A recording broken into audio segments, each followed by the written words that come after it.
Okay, Arish, you can start. अस्सलाम वालेकुम। आ गए हैं सारे? मतलब जितने लोग आ गए हैं मैं स्टार्ट करूं? सब अपने सामने अगर जी। पीडीएफ खोल के रख लें, मुझे स्क्रीन शेयर हो रही है। लेकिन मतलब अगर आपके सामने लैपटॉप वगैरह कोई चीज़ है, कुछ ऐसा है तो आप लोग देख लें। और मेरा गला खराब है तो इसलिए इसके लिए पहले ही एक्सक्यूज। अच्छा, कुछ बच्चों को मैसेज आ रहा है कि हमारा नेट खराब है और पैकेज नहीं लगवाया हुआ, तो ये सारा कुछ आप लोग पहले ही देख के रख लें अपने। जो से मीटिंग आपको टाइम पर ही ज्वाइन करनी पड़ेगी, मीटिंग बार बार जो से है वो आप लोगों के लिए रिस्केड्यूल नहीं हो सकती। अच्छा भाई, स्टार्ट करें।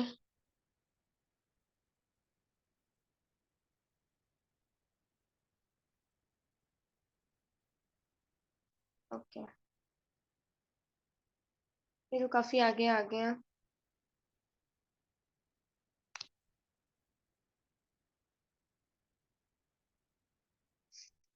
यहाँ से। हाँ जी, ठीक है। ओके, सबको आवाज सही तरीके से आ रही है? कोई एक हाँ, बंदा आवाज बता क्लियर है दे आपकी। अब start। नहीं सही है। तो क्लियर करो ठीक है। बस। स्टार्ट। Carbohydrate metabolism. सबसे पहले हमें पता है कि हमारे जो से मैक्रो न्यूट्रिएंट्स जो हमारे बॉडी के अंदर प्रेजेंट होते हैं, न्यूट्रिएंट्स वो होते हैं कार्बोहाइड्रेट्स, प्रोटीन्स और लिपिड्स। सबकी जो उनसे मेटाबॉलिज्म का अपना अपना तरीका होता है। लेकिन हमें ये भी पता है कि जो बेसिक फ्यूल है हमारे ब्रेन सेल्स का, हमारे तमाम सेल्स का, यानी कि हम जो भी न्यूट्रिएंट्स ले रहे हैं, प्रोटीन्स ले रहे हैं, लिपिड्स ले रहे हैं, हम कार्बोहाइड्रेट्स ले रहे हैं, जो हमें बेसिक जो एनर्जी प्रोवाइड करने वाला जो यूनिट है वो ग्लूकोज ही है। और ग्लूकोज हमें पता है कि वो सिंपलर जो सा है वो कार्बोहाइड्रेट्स के जो से पॉलीसेक्राइड्स, मोनोसेक्राइड्स जो से है, उनका सिंपलर यूनिट जो सा है वो ग्लूकोज है। इसी को मतलब आगे मिलके इनके जो से पॉलीमर्स वगैरह बन के, इनके स्ट्रक्चर्स, मॉलिक्यूल्स बन के, कॉम्बिनेशंस वगैरह, कंपाउंड्स वगैरह बन के आगे कार्बोहाइड्रेट्स से वो स्ट्रक्चर्स बनते हैं। तो बेसिक यानी कि कार्बोहाइड्रेट, या मतलब इस बात का बताने का मकसद ये है कि कार्बोहाइड्रेट की मेटाबॉलिज्म यानी कि ग्लूकोज की मेटाबॉलिज्म जो सी है वो सबसे बेसिक है सेल के लिए और सबसे ज्यादा इंपॉर्टेंट है, क्योंकि सेल को जो एनर्जी प्रोवाइड करनी होती है वो इसी प्रोसेस में करनी होती है। उसके बाद ये है कि फिर सेल्स के अंदर इंजाइमेटिक। अपना माइक बंद कर ले, अपना माइक ऑन कर।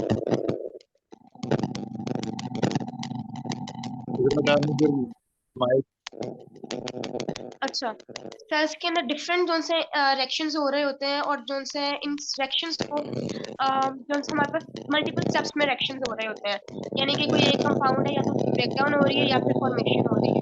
डिफरेंट रिएक्शंस के जरिए हो रही है, डिफरेंट रिएक्शंस के जरिए हो रही होती है, और डिफरेंट पाथवेज के जरिए हो रही होती है। यहाँ पे एग्जांपल्स में दिया हुआ है ग्लाइकोलाइसिस और एक है ग्लूकोनियोजेनेसिस। यहाँ पे बस एग्जांपल दी हुई है, हमने पढ़ना है यहाँ पे ग्लाइकोलाइसिस को है, जो आप लोगों ने समझना है। और ग्लूकोनियोजेनेसिस जो सा है ये वैसे बता देती हूँ कि ग्लूकोनियोजेनेसिस नॉन कार्बोहाइड्रेट सोर्सेज से जो सा है ये फॉर्मेशन होती है ग्लूकोज की। तो इसको ग्लूकोनेयोजेनेसिस इस प्रोसेस को कहते हैं। ग्लाइकोलाइसिस, अब आगे सिंपल जो सी डेफिनेशन, सिंपल टर्म्स आ रही हैं, ये जो सिंपल सिंपल सी डेफिनेशन है बेसिक सी, ये शॉर्ट क्वेश्चंस में आती हैं कि पाथवे की डेफिनेशन क्या है, मेटाबॉलिज्म की डेफिनेशन क्या है, मेटाबॉलिज्म की कौन सी आगे दो सब टाइप्स है। यही शॉर्ट क्वेश्चंस में आ रही होती हैं ज्यादातर। पाथवे ये कि product of one reaction serves as the substrate of the subsequent reaction. एक कोई रिएक्शन है उसका जो प्रोडक्ट बन, पाथवे यानी कि मतलब ये है कि एक जिस तरह एक लैडर की फॉर्म में चल रहा है, यानी कि एक सीढ़ी की फॉर्म में चल रहा है, एक रिएक्शन का जो प्रोडक्ट है वो किसी दूसरे रिएक्शन में इस्तेमाल हो रहा है, इस तरह जो से साइकिल की फॉर्म में चल रहे हैं। एक जो से आगे साइकिल की फॉर्म में, एक पूरी सीरीज की फॉर्म में जो रिएक्शन चल रहे होते हैं उन्हें पाथवे कहते हैं। फिर मेटाबॉलिज्म की डेफिनेशन आ जाती है सिंपली कि केमिकल चेंजेस जो हमारी सेल के अंदर जो ओवरऑल केमिकल चेंजेस हो रहे होते हैं, केमिकल रिएक्शंस हो रहे होते हैं, जो बायोकेमिस्ट्री इन्वॉल्व होती है जिसके अंदर कि हमारे डिफरेंट केमिकल रिएक्शंस की वजह से कुछ चीजें बन रही होती हैं, कुछ चीजों की ब्रेकडाउन हो रही होती है, हमारे पास डिफरेंट रिएक्शंस हो रहे होते हैं, उन्हें ओवरऑल जो उनसे रिएक्शंस को मेटाबॉलिज्म कहते हैं। अब इसके अंदर दो सब टाइप्स आ जाती हैं, एक आते हैं कैटाबॉलिक रिएक्शंस और एक आते हैं anabolic reactions.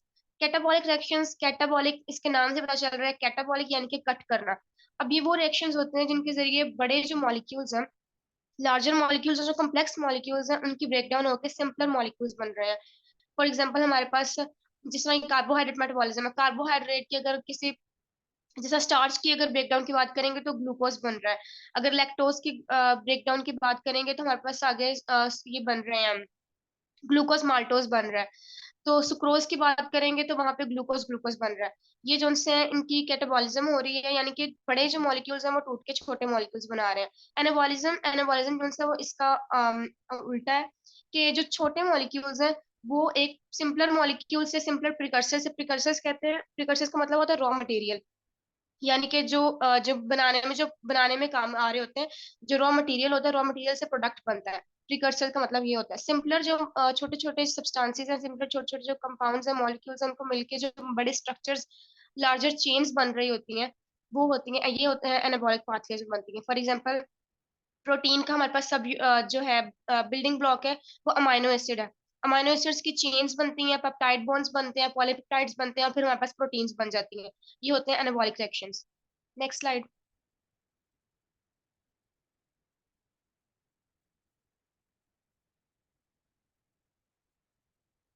Metabolic pathway. Each metabolic pathway is composed of multi-enzyme sequences, and each enzyme in turn may exhibit important catalytic और regulatory features. हर metabolic pathway के अंदर जो से मल्टी इंजाइम सीक्वेंसेस, यानी कि बहुत सारे इंजाइम, मल्टीपल इंजाइम्स यूज हो रहे होते हैं।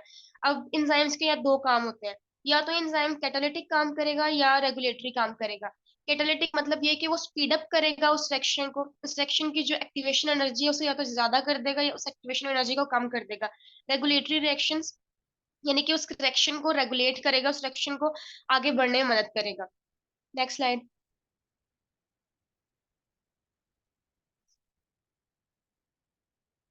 फिर आगे आ जाते हैं कैटाबॉलिक और anabolic pathways. Catabolic reaction serve to capture chemical energy in the form of adenosine triphosphate. अब यहाँ पे डिफरेंस पूछा जा सकता है कैटाबॉलिक रिएक्शन और एनाबॉलिक रिएक्शन का डिफरेंस क्या है। शॉर्ट में आ सकता है, पहले तो इनकी सिंपल बेसिक डेफिनेशंस आ जाएंगी। फिर इनके अंदर एक मेजर जो डिफरेंस ये है वो ये है कि कैटाबॉलिक रिएक्शंस में हमारे पास बड़े मॉलिक्यूल्स जो हैं उनकी ब्रेकडाउन हो रही होती है। अब ऑब्वियसली कोई बड़ा मॉलिक्यूल है, उसके अंदर एक बहुत ज्यादा एनर्जी स्टोर है, क्योंकि उसको बनने में बहुत ज्यादा एनर्जी लगी होती है। उसके अंदर जो है बहुत बड़ी कोई एक बड़ी चीज है, आपको पता है वो बहुत चीज एक कोई फॉर एग्जांपल ऐसी कोई बहुत बड़ी चीज है, आपको पता है उसको, आपको उसके अंदर बहुत ज्यादा ताकत होगी, आप उसको आसानी से तोड़ नहीं सकते। जब उसको तोड़ेंगे तो तोड़ने से बहुत ज्यादा एनर्जी रिलीज होगी, और ये जो एनर्जी हमें रिलीज होती है, हमें पता है कि सेल की जो बेसिक एनर्जी करेंसी है वो एटीपी होती है। एटीपी की फॉर्म में हमें एनर्जी मिलती है। इसका मतलब ये है कि कैटाबॉलिक रिएक्शंस ऐसे रिएक्शंस हैं जिसके जरिए हमें, हम ये तब होते हैं जब हमें एनर्जी की जरूरत होती है, क्योंकि हमें ये एटीपी सप्लाई करते हैं।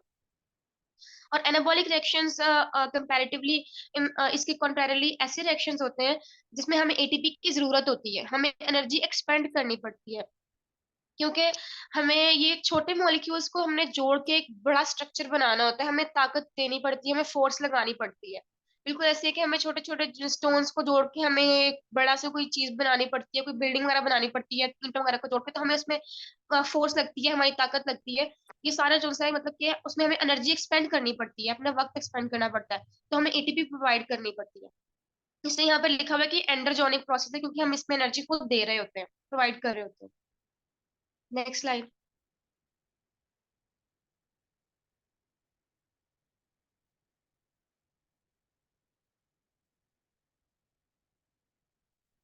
अब यहाँ पे पहले मेन बेसिक जो डिफरेंस था इन दोनों का, वो बेसिक डेफिनेशन का आ गया। उसके बाद फिर डिफरेंस आ गया कि एनर्जी, एक में जो सी एनर्जी प्रोवाइड करनी पड़ रही है, एक एनर्जी हमें हमें दे रहा है। एक में एनर्जी जो सी है वो एक्सपेंड हो रही है, एक्सपेंस हो रहा है एनर्जी का, और एक जो है एनर्जी हमें सप्लाई कर रहा है। उसके बाद फिर तीसरा जो मेन डिफरेंस है, एक होता है कन्वर्जेंट प्रोसेस और एक है डाइवर्जेंट प्रोसेस। अब कैटाबॉलिज्म इसको याद करने के लिए वैसे कि कैटाबॉलिज्म सी कैटाबॉलिज्म और कन्वर्जेंट, इसको ऐसे याद करने के लिए कैटाबॉलिज्म भी सी से स्टार्ट हो रहा है, कन्वर्जन भी सी से स्टार्ट हो रहा है। अब इसको समझने के लिए कि कन्वर्जन का क्या मतलब होता है। कन्वर्ज का मतलब होता है एक चीज जो सी बड़ी सी चीज है उसको हमने एक मतलब ना इकट्ठी हो गई है, कंबाइन हो गई है। अब इसका मतलब ये है कैटाबॉलिज्म में कि बहुत बड़ी सारे जो मॉलिक्यूल्स हैं, बहुत एक मतलब एक वाइड वाइड वैरायटी होती है, हमारे पास लार्ज मॉलिक्यूल्स है, हम उनको सिंपलर सब्सटेंसेस में लेकर आ रहे होते हैं। हम एक बड़ी सारी वाइड सी हमारे पास चेन है, वाइड वैरायटी है हमारे पास, हम उन्हें सिंपलर यानी कि हम बड़ी चीज से छोटे की तरफ आ रहे होते हैं, हम बेसिक की तरफ आ रहे हैं, हम कॉम्प्लेक्स से बेसिक की तरफ आ रहे होते हैं, इसलिए हम इसे कहते हैं कन्वर्जेंट, कन्वर्जेंट प्रोसेस है। जबकि जब हम सिंपलर सब्सटेंसेस से हम जब सिंपलर प्रोसेस से कॉम्प्लेक्स की तरफ जाएंगे तो हम उसे कहेंगे डाइवर्जेंट, वो चीज बढ़ रही होती है। कन्वर्ज का मतलब है इकट्ठे हो जाना, और डाइवर्ज का मतलब है कि चीज का बढ़ना, हम मतलब यानी कि उस प्रोसेस को एक्सपेंड कर रहे हैं, जो हमारे पास चीज है वो प्रोग्रेशन की तरफ जा रही है, प्रोग्रेसिव एक प्रोसेस है हमारे पास। एनाबॉलिज्म जो प्रोग्रेसिव प्रोसेस है, क्योंकि इसके अंदर डाइवर्जेंस हो रही होती है, हम कॉम्प्लेक्स मॉलिक्यूल्स बना रहे होते हैं छोटे मॉलिक्यूल्स का इस्तेमाल करके। ये इसके अंदर तीसरा मेन डिफरेंस है। अगर इसका शॉर्ट क्वेश्चन आता है, सबसे पहले इसकी डेफिनेशन आएगी, फिर उसके बाद इसका बेसिक डेफिनेशन सा आएगा, एग्जांपल को इनके दोनों रिएक्शंस में कैटाबॉलिज्म एनाबॉलिक एग्जांपल लिख देनी है। दूसरा इसका आएगा, एक में एनर्जी एक्सपेंड हो रही है, एक में एनर्जी जो सी है सप्लाई हो रही है। और तीसरा जो इसका डिफरेंस आएगा वो आएगा कन्वर्जन प्रोसेस, और एक है डाइवर्जन प्रोसेस।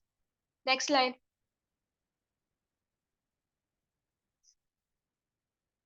अब ग्लाइकोलिसिस, बेसिक जो हमारा टॉपिक है वो है ग्लाइकोलिसिस।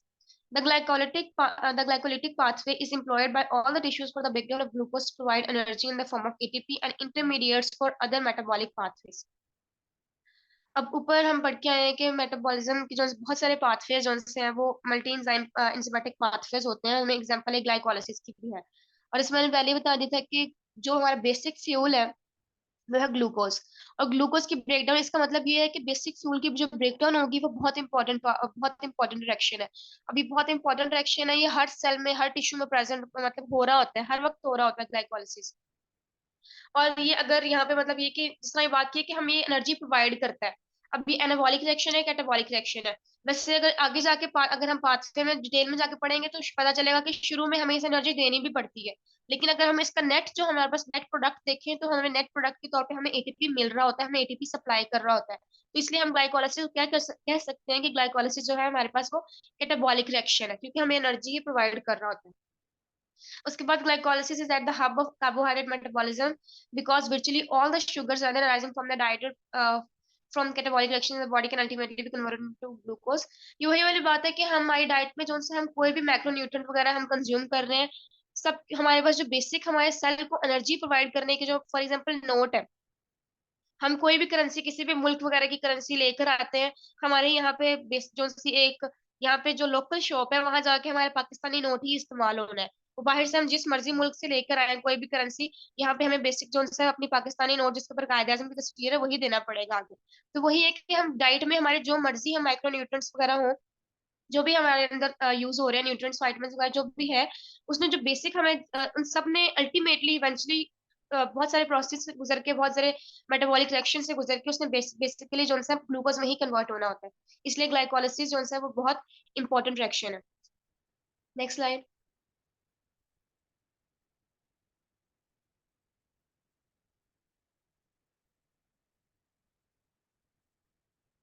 अच्छा, the conversion of glucose to pyruvate occurs in two stages. अब यहाँ पे बात क्या है कि ग्लाइकोलाइसिस होता क्या है। ग्लाइकोलाइसिस की अगर सिंपल डेफिनेशन आ जाती है तो इसके अंदर यही आएगा, the conversion of glucose to pyruvate and and the gain of energy in the form of ATP is known as glycolysis। ये इसकी बेसिक डेफिनेशन है। अगर इसको डिवाइड किया जाए तो इसको दो स्टेजेस में, दो फेज में डिवाइड किया जाता है। एक है, एक ऐसा फेज है जिसके अंदर एनर्जी इन्वेस्ट हो रही होती है, जैसे मैंने पहले बताया था कि इसके अंदर हम एनर्जी प्रोवाइड भी करनी पड़ती है, और दूसरे और लास्ट फेज में हमें एनर्जी मिलती भी है। पहला फेज है जिसके अंदर हमें एनर्जी देनी पड़ती है।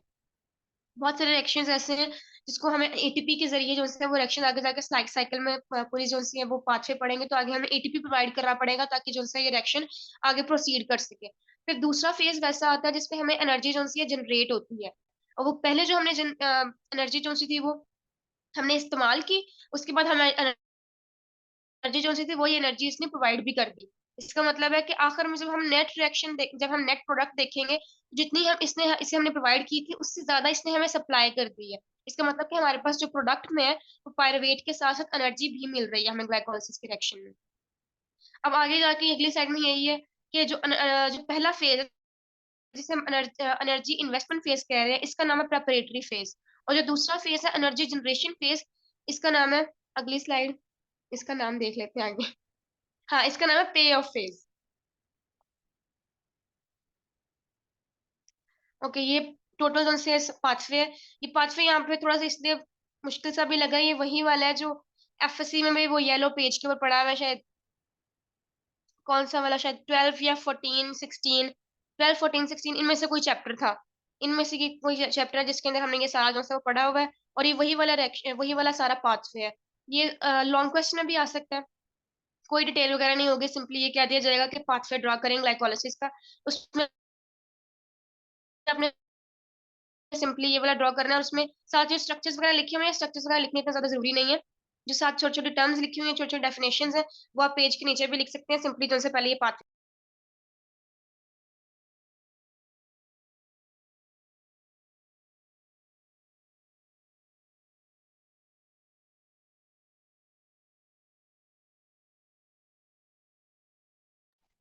I think she encountered some kind of internet issue.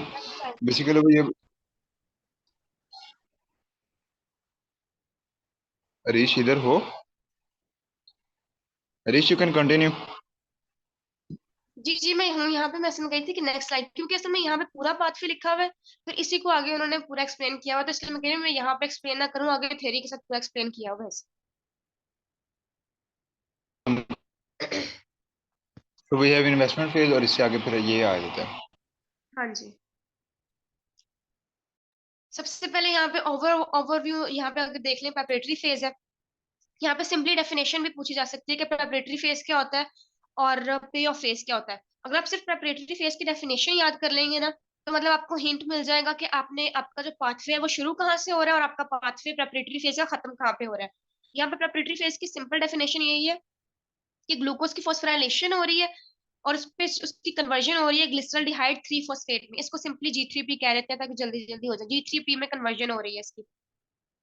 अब इसी डेफिनेशन को अगर आप अपने माइंड में रख लोगे कि पहले ग्लूकोज की फॉस्फोराइलेशन हो रही है, फिर जो हमें प्रोडक्ट मिल रहा है वो G3P मिल रहा है, यानी आपको पता चल गया कि आपने जो सा पाथवे आपका शुरू आपने ग्लूकोज से करना है, ग्लूकोज को अपनी फॉस्फोराइलेशन करवानी है, फिर प्रेपरेटरी फेज आपका जहाँ पे खत्म हो रहा है, आपका वहां पे जब आपको पता चल जाएगा आपका प्रोडक्ट जो है वो G3P आ जाएगा, आपको ये पता चल जाएगा कि आपका प्रेपरेटरी फेज यहाँ पे खत्म हो गया, इसके बाद पे ऑफ फेज स्टार्ट होना है। अब इसके आगे डिटेल है। Next slide.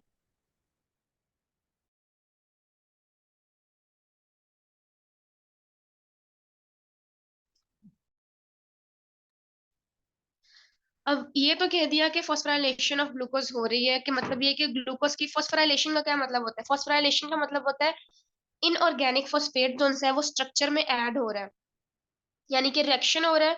और जो सा ग्लूकोज का स्ट्रक्चर है, ग्लूकोज में पता है 6 कार्बन शुगर है, 6 कार्बन शुगर के अंदर एक जो है फॉस्फेट जो है वो उसकी इनोकुलेशन हो रही है, फॉस्फेट जो है वो इसके अंदर मिल रहा है। इसी को फॉस्फोराइलेशन कहते हैं। अब इस फॉस्फोराइलेशन की जरूरत क्या है? इस फॉस्फोराइलेशन की जरूरत इसलिए है कि phosphorylated sugar molecules can not penetrate cell membranes.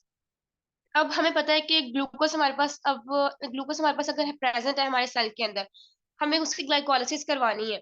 तो ग्लाइकोलाइसिस करवाने के लिए जरूरी है कि ग्लूकोज की, क्योंकि हमें पता है ग्लूकोज की कंटिन्यूअसली डिफ्यूजन हो रही होती है और कैरियर फैसिलिटेटेड मॉलिक्यूल्स जो हैं वो उसकी ट्रांसपोर्ट कर रहे होते हैं। अगर हमें उसकी ग्लाइकोलाइसिस करवानी है तो हमें चाहिए कि वो सेल के अंदर ही जिन जिन मॉलिक्यूल्स की हमने ग्लाइकोलाइसिस करवानी है वो सेल के अंदर ही प्रेजेंट रहे। तो सेल के अंदर ही उन्हें मतलब कि बंद करने के लिए, उन्हें बाउंड करने के लिए उनकी फॉस्फोराइलेशन करवाई जाती है। और फॉस्फोराइलेशन कौन सी फॉर्म है, वो पाथवे उसको लिपिड बायलेयर को पास नहीं कर सकती। लिपिड बायलेयर को पास इसलिए नहीं कर सकती क्योंकि ये पोलर होती है, और जो पोलर हमें पता है कि लिपिड बायलेयर के अंदर जो से हाइड्रोफोबिक, जो इसके अंदर जो पोलर मॉलिक्यूल्स होते हैं वो होते हैं हाइड्रोफिलिक। हाइड्रोफिलिक यानी कि वो पानी को अट्रैक्ट कर सकते हैं, यानी कि वो वाटर लविंग होते हैं। जबकि हमें पता है कि लिपिड बायलेयर के जो से जो नीचे इंटरनल स्ट्रक्चर है जो लिपिड बायलेयर का वो हाइड्रोफोबिक होता है। इसका मतलब है कि अगर वो हाइड्रोफोबिक है और हमारे पास फॉस्फोराइलेटेड ग्लूकोज जो वो पोलर है, वो हाइड्रोफिलिक है, तो ऑब्वियसली वो लिपिड बायलेयर को सिंपली डिफ्यूजन के जरिए तो पास आउट नहीं कर सकता। अब दूसरा हमारे पास रास्ता बचता है कि उसको कैरियर प्रोटीन्स लेकर जाएं, यानी कि स्पेसिफिक वहां पे कोई प्रोटीन प्रेजेंट हो, स्पेसिफिक स्ट्रक्चर प्रेजेंट हो, कोई स्पेसिफिक चैनल प्रेजेंट हो जो उसको लेके जा सके, वो भी प्रेजेंट नहीं है। फॉस्फोराइलेटेड ग्लूकोज के लिए सिम्टम्स है वो कोई स्पेशल प्रोटीन भी प्रेजेंट नहीं है जो उसको पास आउट करवा सके। इसका मतलब ये है कि ग्लूकोज जब फॉस्फेट के साथ मिल गया तो वो एक ऐसा स्ट्रक्चर, ऐसा कंपाउंड, ऐसा मॉलिक्यूल बन गया जो कि किसी भी तरीके से सेल से बाहर नहीं जा सकता, वो सेल के अंदर ही बाउंड हो गया। Next slide. The irreversible phosphorylation of glucose therefore effectively traps the sugar as cytosolic glucose 6-phosphate, thus committing it to further metabolism in the cell. वही वाली बात जो मैंने पहले बता दी कि irreversible phosphorylation of glucose. Irreversible का मतलब ये है कि एक बार अगर ग्लूकोज की फॉस्फोराइलेशन हो गई है तो फिर वो दोबारा से फॉस्फेट वो ग्लूकोज में कन्वर्ट नहीं हो सकता है कि जो रिएक्शन है ये इरिवर्सिबल है। इसी में आगे बहुत सारे रिएक्शन आएंगे, जो बहुत सारे ऐसे रिएक्शन है जो रिवर्सिबल है और बहुत सारे ऐसे रिएक्शन है जो इरिवर्सिबल है। रिवर्सिबल इरिवर्सिबल ऑब्वियसली भी सारा बेसिक बात है जो केमिस्ट्री वगैरह में पढ़ी हुई है कि जो एक दफा प्रोडक्ट बन गया प्रोडक्ट जो दोबारा रिएक्टेंट में कन्वर्ट नहीं हो सकता, ये होता है इरिवर्सिबल रिएक्शन। अब जाहिर है ये वाली जो मैंने पहले बात बता दी है कि ग्लूकोज सिक्स फॉस्फेट जो सा ये ऐसा स्ट्रक्चर है जो कि सेल के अंदर बाउंड रहेगा। अब ऑब्वियसली वो सेल के अंदर बाउंड रहेगा तो जो सेल जो ग्लाइकोलाइसिस है इसी के जरिए जो सा वो आगे मेटाबॉलिज्म में इसके फर्दर जो सा इसकी फर्दर जो सा रिएक्शंस है वो प्रोसीड होंगे। Mammals have several isozymes of the enzyme hexokinase that catalyze the phosphorylation of glucose to glucose 6-phosphate. अब पहला रिएक्शन ये तो पढ़ लिया कि ग्लूकोज ग्लूकोज 6-फॉस्फेट में कन्वर्ट हो रहा है। अब इस रिएक्शन को कैटेलाइज करवाने के लिए एक एंजाइम है हेक्सोकाइनेज एंजाइम। ये हेक्सोकाइनेज एंजाइम जो है इस रिएक्शन को कैटेलाइज करवा रहा है यानी कि फॉस्फोराइलेशन करवा रहा है ग्लूकोज की ग्लूकोज 6-फॉस्फेट में। अब several आइसोजाइम्स of the enzyme hexokinase का क्या मतलब है? आइसोजाइम्स को हमें पता है, आइसोजाइम्स जो उनसे होते हैं वो एक मतलब ना एक ग्रुप होता है एंजाइम्स का। वो एंजाइम्स एक तरह के ही होते हैं, उनका जो सबस्ट्रेट होता है वो भी स्पेसिफिक होता है, लेकिन इनमें डिफरेंस क्या होता है? ये बिल्कुल ऐसे जैसे आइसोमर्स होते हैं। जब हमने पहले आइसोमर्स हमने केमिस्ट्री में पढ़े हुए हैं कि उनके जो स्ट्रक्चर वो मॉलिक्यूल सेम होते हैं, बस उनकी जो अरेंजमेंट होती है स्ट्रक्चरल अरेंजमेंट होती है वो डिफरेंट होती है, लेकिन उसके अंदर नंबर ऑफ कार्बन वगैरह number of oxygen number of hydrogen वो सारे सेम होते हैं। ये इस एंजाइम आइसोजाइम्स का भी यही होता है बिल्कुल कि इसके अंदर बस ये सारे सेम होते हैं।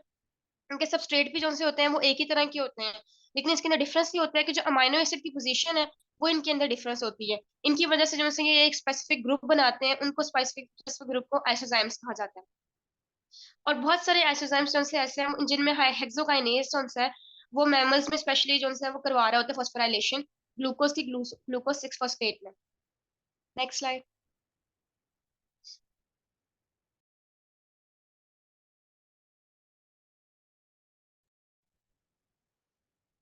हाँ जी, वो पहले वाली नेक्स्ट स्लाइड थी।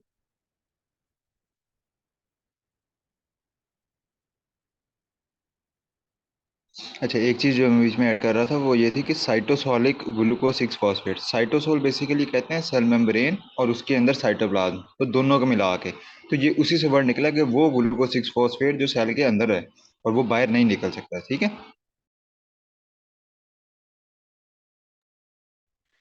अच्छा, अब सिंपली मतलब ये है कि ऐसे तो सिंपल सारी सी जो रिएक्शन है पाथवे पहले आपने जो सबसे पहले पेज के ऊपर प्रेपरेटरी फेज और पे ऑफ फेज की जो सिंपल सारी चेन है जो पाथवे है ना, वो डायग्राम आपने ना 3-4 दफा लिख के रट्टा मार के उसे याद कर लेना है।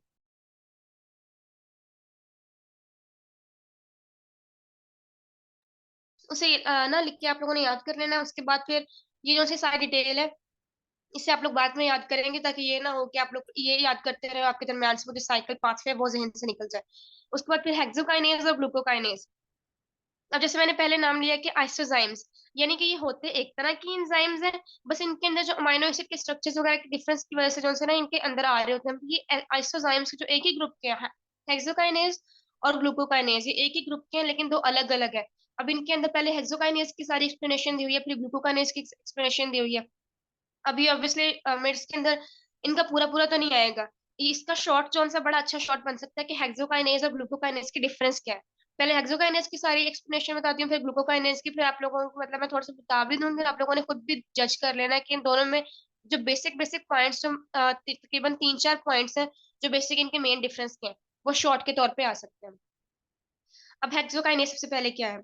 In most tissues, the phosphorylation of glucose is catalyzed by hexokinase, one of three regulatory enzymes of glycolysis. अब ग्लाइकोलाइसिस में जो बेसिक ये वाला शॉर्ट क्वेश्चन भी आ सकता है सिंपली कि आपके जो ग्लाइकोलाइसिस में बेसिक जो या ये पूछा जा सकता है कि रेगुलेटरी एंजाइम्स कौन से हैं ग्लाइकोलाइसिस के, या ये पूछा जा सकता है कि मेजर एंजाइम्स कौन से हैं ग्लाइकोलाइसिस के। सबसे पहले हमारे पास आगे हेक्सोकाइनेज, फिर आगे फॉस्फोफ्रक्टोकाइनेज, फिर आगे पायरुवेट काइनेज। अब यहाँ पे यही बात की हुई है कि मोस्ट ऑफ द टिश्यूज के अंदर फॉस्फोराइलेशन जो करवा रहा होता है ग्लूकोज की ग्लूकोज 6-फॉस्फेट के अंदर वो हेक्सोकाइनेज ही करवा रहा होता है। Hexokinase has broad substrate specificity and is able to phosphorylate several hexoxide in addition to glucose. अब यहाँ पर ये आ रहा है कि सब हेक्सोकाइनेज जो है वो सिर्फ ऐसा नहीं है कि सिर्फ ग्लूकोज की फॉस्फोराइलेशन करवा रहा है।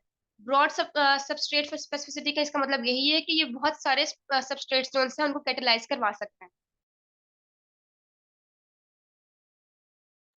हेक्सोसिस बेसिकली कहते हैं कि 6 कार्बन बनाना, तो उसमें ग्लूकोज भी आता है और फ्रुक्टोज भी आता है जो बॉडी के अंदर जाना होता है। तो फ्रुक्टोज के लिए भी हेक्सोकाइनेज ही काम कर रहा है, इसका याद। हाँ जी।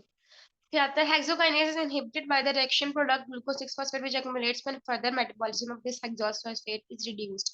अच्छा, अब जिस तरह हमने ये सारा जो से हमने ये चीज बायो के अंदर भी पढ़ी हुई है कि जब हम हार्मोन्स वगैरह की बात करते हैं, अब किसी चीज को, अगर किसी हार्मोन को कोई चीज अगर जो उसे स्टिमुलेट कर रही है उसको रिलीज करने के लिए, उसको सिक्रेट करने के लिए, तो कोई ऐसा एंजाइम या कोई ऐसी उसके अंदर स्टिमुलस भी प्रेजेंट होता है जो उसकी सिक्रेशन को इनहिबिट करवा सके। इस तरह यही है कि हेक्सोकाइनेज की ऑब्वियसली हेक्सोकाइनेज ग्लूकोज तो हमारे सेल्स में हर वक्त प्रेजेंट रहेगा, ग्लाइकोलाइसिस भी हर वक्त हो रहा होगा, तो इसका मतलब ये है कि हेक्सोकाइनेज हर वक्त ही उसकी फॉस्फोराइलेशन करवाता रहेगा। ऐसा नहीं होता। मतलब एक स्पेसिफिक पॉइंट आता है जब ग्लूकोज 6 फॉस्फेट, क्योंकि उसने फॉस्फोराइलेशन इसलिए करवानी है ताकि हमें ग्लूकोज 6 फॉस्फेट मिले, फिर ग्लूकोज 6 फॉस्फेट ने आगे जाके प्रोसीड करना होता है मेटाबॉलिक रिएक्शंस को ताकि ग्लाइकोलाइसिस का प्रोसेस है वो कंप्लीट हो सके। अब हमारे पास अगर ग्लूकोज 6 फॉस्फेट ही जो है वो सेल के अंदर एकोमुलेट हो गया, यानी कि जमा हो गया, यानी कि अगर 5 चाहिए थे हमें बेसिक मीन टाइम के लिए, अगर इस वक्त हमें 5 चाहिए और हेक्सोकाइनेज मतलब इतना ज्यादा काम कर रहा है कि उसने 10 बना लिए हैं, तो ज्यादा एक्युमुलेशन होने की वजह से ही ये जो सी ये चीज है कि एक्युमुलेशन हो जाती है जब सेल के अंदर एक्सेसिव ग्लूकोज 6 फॉस्फेट की, ये चीज जो सी है ये हेक्सोकाइनेज को इनहिबिट करवा देगी। इसका मतलब कि अपना ही प्रोडक्ट जोन सा हेक्सोकाइनेज का अपना प्रोडक्ट जोन सा है उसका ज्यादा होने की वजह से जोन सा इंजाइम है उसकी सिक्रेशन इनहिबिट हो रही है। उसके बाद hexokinase has a low KM and therefore high affinity for glucose. अच्छा, ये केएम जोन सा है, अब यहाँ पे दो दो टर्म्स आ रही हैं, एक आ रहा है केएम और एक आ रहा है वी मैक्स। केएम जोन सा है ये हमारे पास, इसको आपने रखना है कि इंजाइम अफिनिटी। इंजाइम और सब अफिनिटी का आपको पता है कि मतलब ये कि जुड़ने की कैपेसिटी और जो लविंग कैपेसिटी होती है, यानी कि अफिनिटी का मतलब ऐसा मतलब होता है कि हम इलेक्ट्रॉन्स वगैरह के लिए जब यूज करते हैं तो कोई किससे कितना ज्यादा जुड़ रहा है, उसकी कितनी कैपेसिटी एबिलिटी क्या है किसी के साथ कितना ज्यादा जुड़ने की। अब केएम और वीमैक्स पे जो उनसे दो चीजें डिपेंड कर रही होती हैं। अब डिपेंड तो कर रही हैं, डिपेंड किस तरह से कर रही है, डायरेक्टली डिपेंड कर रही है या फिर इनडायरेक्टली डिपेंड कर रही है। केएम का रिएक्शन अफिनिटी के साथ ऐसे है कि केएम और अफिनिटी जो सी है, इन दोनों की अफिनिटी सबस्ट्रेट की एंजाइम के साथ अफिनिटी जो सी है ये इनडायरेक्टली प्रोपोर्शनल है। इनडायरेक्टली प्रोपोर्शनल का मतलब ये है अगर केएम कम होगा तो सबस्ट्रेट और एंजाइम की अफिनिटी जो सी है वो ज्यादा होगी। और वीमेक्स को जो इसके साथ है, अब नीचे नीचे वाले पॉइंट में वीमेक्स आने में पहले बता रही हूँ, वीमेक्स की जो सी रिलेशन है वो अफिनिटी के साथ वो डायरेक्ट रिलेशन है। वीमेक्स अगर ज्यादा होगा तो अफिनिटी जो सी है वो भी ज्यादा होगी, अगर वीमेक्स कम होगा तो अफिनिटी जो सी है वो भी कम होगी। वीमेक्स का एक और भी पॉइंट है वो आगे जाके बताती हूँ। Hexokinase has a low KM. अब लो केएम का मतलब ये है हेक्सोकाइनेज का अगर केएम इसकी वैल्यू ये कांस्टेंट है, इसे माइकल्स कांस्टेंट भी कहा जाता है। हेक्सोकाइनेज का अगर केएम हमारे पास कम है, इसका मतलब ये है कि this permits the efficient phosphorylation and subsequent metabolism of glucose even when the tissue concentration of glucose are लो।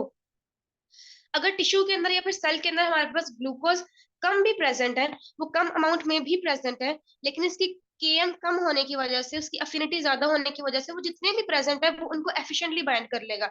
ऐसा नहीं होगा कि अगर 3-4 प्रेजेंट है तो उसमें से एक जोन सा है वो एक को करेगा बाइंड, हेक्सोकाइनेज किसी एक ग्लूकोज की फॉस्फोराइलेशन करवाएगा। अगर वो 3-4 भी सेल के पास प्रेजेंट है तो हेक्सोकाइनेज के पास इतनी एबिलिटी है कि वो 3-4 ग्लूकोज को एट अ टाइम एक साथ ही जो है वो एफिशिएंटली उनकी फॉस्फोराइलेशन करवा सके। उसके बाद फिर पॉइंट आ रहा है hexokinase however has a low Vmax for glucose and therefore can not sequester cellular phosphate in the form of phosphorylated hexoses और phosphorylate more sugars than the cell can use. Okay. इस point का मतलब ये है कि इसकी VMAX क्या होती है कि इसे कहते हैं कि स्पीड, या फिर वी हमें पता है वी होती है वेलोसिटी। अब ये मेटाबॉलिक जो इंजाइमेटिक रिएक्शंस होते हैं उसकी वेलोसिटी को या उसकी स्पीड को या उसके एक्सटेंट को वीमैक्स कहते हैं कि मैक्सिमम जो सी एक्सटेंट पे हो रही है कोई काम। अगर हेक्सोकाइनेज का वीमैक्स कम है तो इसका मतलब ये है कि ये एक टाइम पे सेल को जितनी जरूरत है सिर्फ उतना ही फॉस्फोराइलेशन करवा सकता है। ऐसा नहीं है कि इसका वीमैक्स यानी कि अगर वो 3-4 उसको जरूरत है तो 3-4 की ही वो वीमैक्स वो करवाएगा, फॉस्फोराइलेशन करवाएगा एक टाइम पे। यानी कि वो जल्दी जल्दी बहुत ज्यादा जल्दी ग्लूकोनाइज का ग्लूकोकाइनेज का जो आगे आके आएगा वो इसका उल्टा है। ग्लूकानेज की जो सी वीमैक्स बहुत ज्यादा है, यानी कि वो एक टाइम पे अगर ग्लूकोज से काफी सारे मिल गए हैं तो वो काफी सारे ग्लूकोज की एक साथ ही फॉस्फोराइलेशन करवा सकता है। हेक्सोकाइनेज के पास ये एबिलिटी नहीं होती, उसको जितने अगर थोड़े से थोड़े सेल को चाहिए ग्लूकोज ग्लूकोज 6 फॉस्फेट अगर सेल को थोड़े चाहिए तो हेक्सोकाइनेज के पास इतनी एबिलिटी है कि वो थोड़ों को ही फॉस्फोराइलेशन करवा सके। Next slide. समझ आ रही है? मैं ज्यादा तेज तो नहीं बोल रही?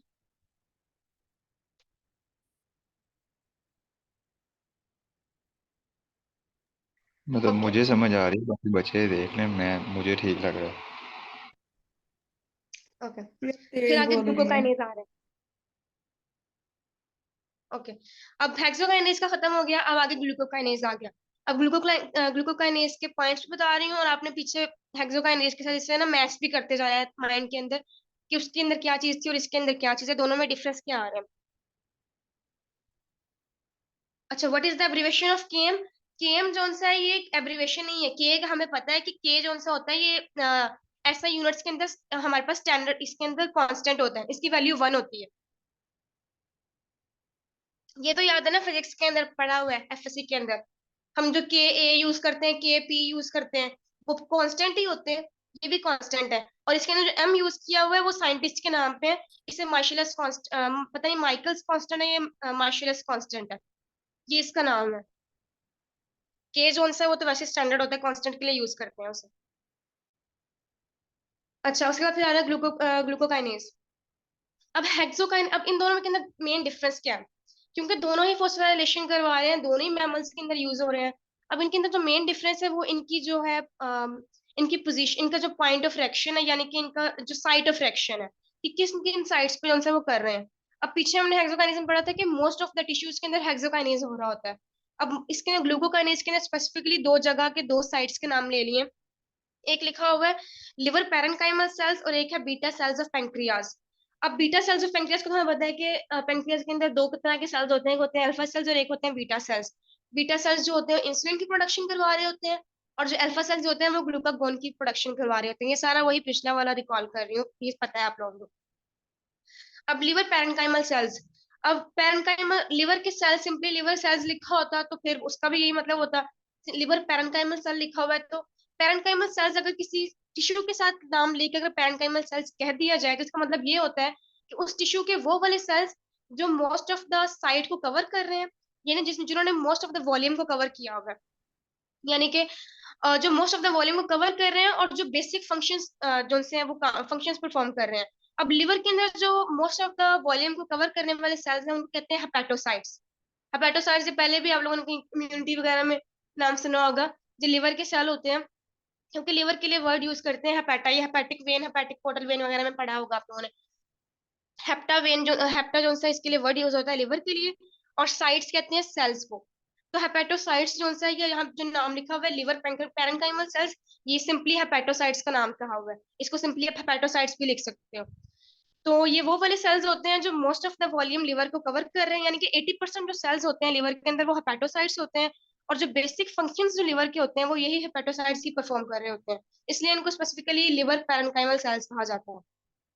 ये दो साइट्स ऐसी हैं जहाँ पे ग्लूकोकाइनेज जो है अपनी एक्टिविटी परफॉर्म कर रहा है।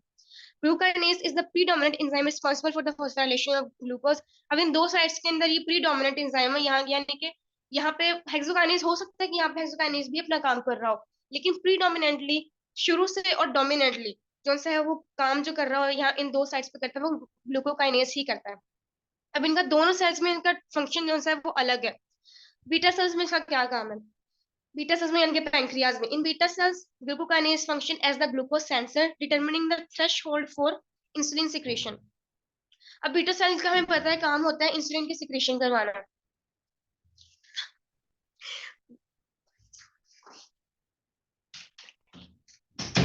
अच्छा, बीटा सेल्स का काम होता है कि उन्होंने इंसुलिन की सिक्रेशन करवानी होती है।